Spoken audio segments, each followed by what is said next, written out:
It is now clear to me that it is in the best interests of the country for a new Prime Minister to lead that effort. After almost 3 years negotiating Britain's exit from the European Union, British Prime Minister Theresa May is resigning from the Conservative Party.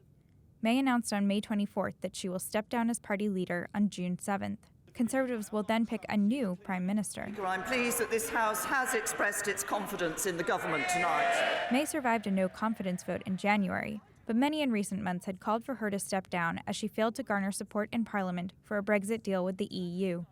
The ayes to the right, 286. The noes to the left, 344. The House of Commons rejected May's plan in some form 3 times in less than 4 months.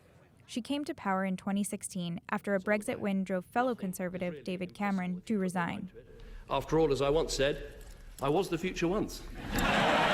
Over the months, she repeatedly vowed to guide Britain out of the EU by the March 29th deadline.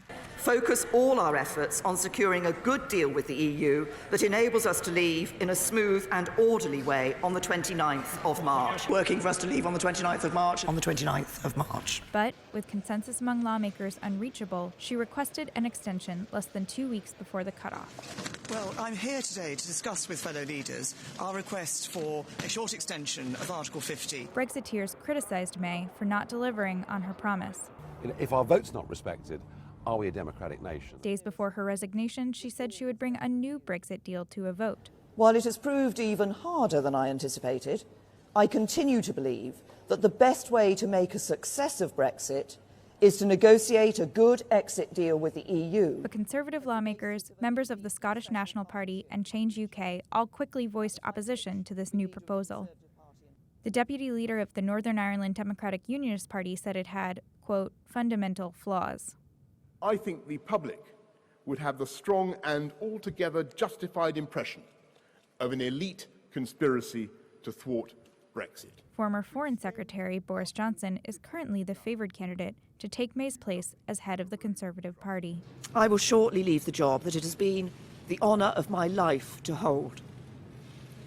The second female Prime Minister, but certainly not the last.